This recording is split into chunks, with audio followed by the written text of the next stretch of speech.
Things are really different for the Texans from a year ago, and that's a good thing. And I believe they can handle it. We'll hear what DeMeco Ryans had to say about that. Plus, what did the head coach have to say about a key member of the defense when it comes to the season opener Sunday in Indianapolis? DeMeco Ryans is not here to listen to your conversations about expectations and how you feel like the Texans are going to do. A year ago, they were a couple of rookies that were exciting in CJ Stroud and Will Anderson. And let's see, started the season with some of the worst Super Bowl odds, started the season with some of the worst odds to make the playoffs, weren't thought to be playoff contenders or division contenders. They finished the regular season winners of the division and in the thick of things in the playoffs in the AFC. Now they start this season, the Texans do, as AFC South defending champions, Super Bowl contenders, and favorites in the AFC South as well. It's a very different situation from a year ago. DeMeco Ryans doesn't care. When he was asked about how you handle the expectations, the fact that you won't sneak up on teams, the head coach doesn't care about those narratives. I hear that about surprising people or sneak like it's the NFL. That doesn't happen. Like I don't care how you guys cook it up. Like it's the NFL. Every team, every player is good enough to win games each and every week. So nobody's surprising anyone. Nobody's sneaking up on anyone. Anybody can get beat any single week in the league. So the whole narrative about sneaking up on us, sneaking up on people, or our expectations, outside expectations, for me, it's we're focused on internally, we're focused on our team and how can we go play really sound football. That's what matters to us. It doesn't matter about sneaking up on people. Our expectations, that doesn't change how we play the game of football. Now, I like DeMeco Ryans' answer to that for a couple of reasons. One, the Texans weren't sneaking up on anybody in the middle to latter part of the season last year. You think that the Arizona Cardinals didn't know that CJ Stroud was really good? You think that the Titans, even the Buccaneers later in the year didn't know that Stroud was pretty darn good? I mean, there were teams by the second half of last season that knew the Texans were coming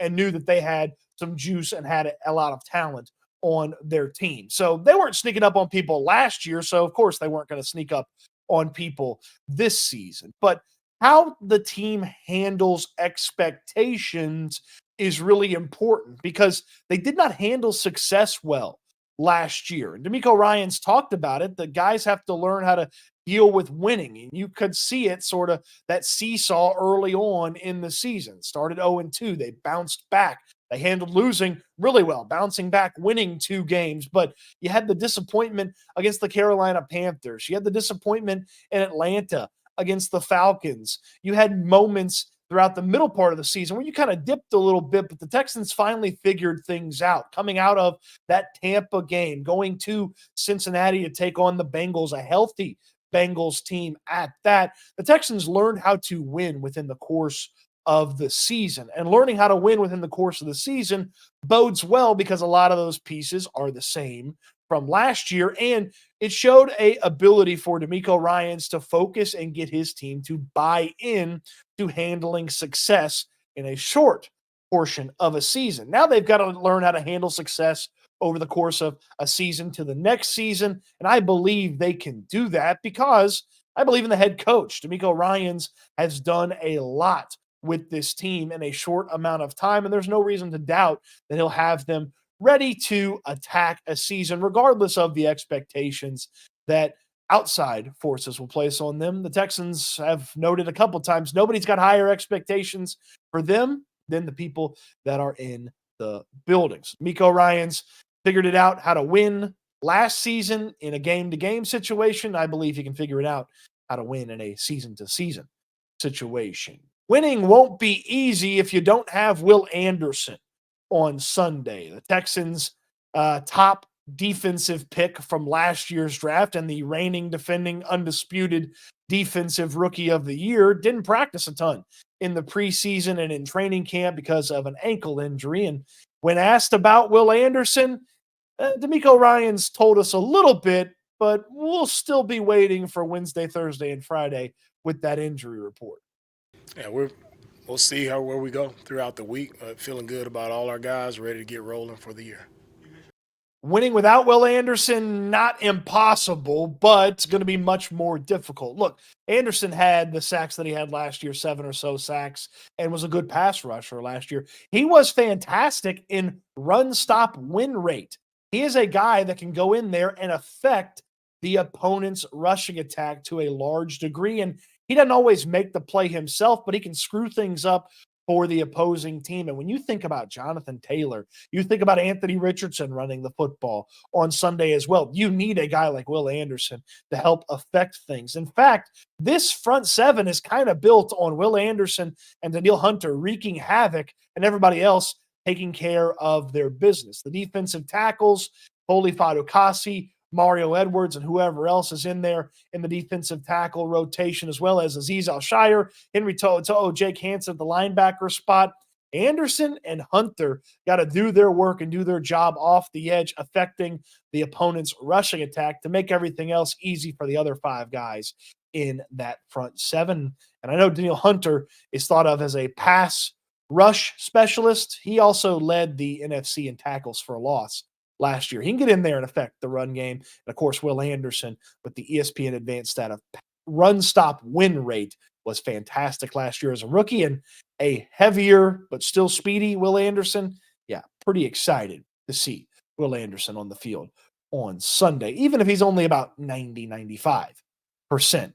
A minute here for my friends at PrizePicks, the best and easiest way to play daily fantasy, and you're going to get this fantastic offer when you use my code STOOTS, S-T-O-O-T-S. That's Stoots, S-T-O-O-T-S. Just hit the link in the description down below. Play your first 5 and get $50. How great is that? Did I mention it was easy to play PrizePicks? Let's put one together. Right now, we're on the NFL tab, and they've got all sorts of sports, as you can see. Let's go over to passing touchdowns. And how about Stroud and Richardson? I could see Richardson maybe putting one together, getting one in the air, especially if Jonathan Taylor does all the hard work.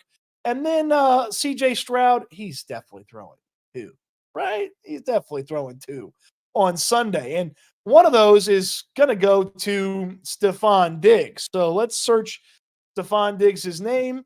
And yeah, there we go. So $5 here in PrizePicks, and you can do the power play 3.6 times, or you can do the flex play where you only need to hit 2 out of 3 to be successful. We're going to go with the power play, $5 in there, simple as that.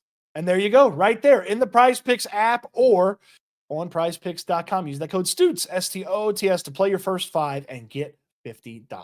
You know what I'm 100% excited to see on Sunday is this offense. I mean, come on. CJ Stroud with Nico Collins and Tank Dell back, the addition of Stefon Diggs. It's going to be a lot of fun trying to watch the Colts stop the Texans' passing attack. And running the football is going to be a big key as well. The Texans were horrible at running the football last year, 22nd in yards per game, 29th in yards per carry last year. They've got to do better, and they've got to do better at running the football because that will help neutralize some of the big uglies in the middle that the Colts have. But run the football, throw the football. DeMeco Ryans doesn't care. They'll score how they need to score. They have a really great front seven, starting with the 2 interior guys, Buckner and Stewart. Those guys are a force inside. But it's not about if we have to run it, but whatever we have to do to move the football up and down the field. Like, it really doesn't matter if it's running the ball, throwing the ball, whatever it takes for us to be successful in moving the football, that's what we'll do. If I could give DeMeco Ryans some truth serum, I feel like he'd probably say, hey, we're going to stop their pass rush, and we don't believe that their secondary can defend our guys, and so we're going to throw it all over the yard. And then we're going to let Joe Mixon hammer them at the end and run the football. So we don't have to worry too much about running the football early, but we're going to take care of our business. Now, that's just what I think he would say if we gave him the truth serum. He was very politically correct, and, hey, we'll move the ball however we need to move the ball. But Mixon early on just really kind of creating that threat of running the football, even if the Texans do want to go out there and throw the ball. I believe you're still going to see some of that short yardage passing, and they've got guys that can win quickly in short yardage situations. You saw it in the preseason game with Stefon Diggs. He won on a 3rd and short and got 10 yards off of that quick play and that quick strike from CJ Stroud. They're going to do that plenty to supplement that run game that needs to be much better than it was a year ago. And it should be much better because Joe is going to be Joe, says DeMeco. Yeah, Joe will be Joe. He'll be doing what he's done his entire career. I don't think you'll see anything different, right? He's strong, physical back. He's gonna get yards, right? So I'm excited about seeing Joe run the ball, behind our offensive line. Mixon might be one of the biggest pieces of just fixing this rushing attack. He is a far more talented running back than Dameon Pierce and Devin Singletary were last year for this rushing attack. So Mixon brings a whole new floor to the rushing attack, but this offensive line still got to pass or run block, a little bit better than it did in the preseason. There were a couple of moments in training camp and then even in the preseason games where it just didn't click for that first team offensive line. It's got to click on Sunday in Indianapolis, or you're going to be a one-dimensional team, and you might still be able to have some success that way, but that offensive line has got to run block a lot better than it did in the preseason. And if that happens, then Joe Mixon really unlocks the potential of this offense. If this offense is running the football well with CJ Stroud and their ability to throw the football, they are going to be as dangerous as anybody in the National Football League. We'll get a good idea of their ability to run the football on Sunday with those two big uglies in the middle that the Colts have. They've got some impressive end guys, and they've got a pretty good linebacker crew as well. So that front seven for Indianapolis, they could stymie the Texans' rushing attack, but if the Texans can run against them, they can run against a lot of people this season, and that'll be an early fantastic sign for the potential of this offense. What say you? Worried about Will? Like the perception that DeMeco Ryans doesn't care about? Let me know in the comment section down below. On your way down there, throw me a thumbs up on the video. Subscribe to the channel if you haven't already. And don't forget to visit our friends at PrizePicks, the easiest and best way to play a daily fantasy. We put together a PrizePicks entry for you earlier in the show. Go back and check that out if you missed that. And of course, use the code STOOTS, STOOTS, when you sign up for the first time at PrizePicks to get that Play 5 $50 in bonus as well. That link in the description down below will take care of you. Appreciate you watching. Hope you enjoyed it. And I can't wait until we talk Texans again soon.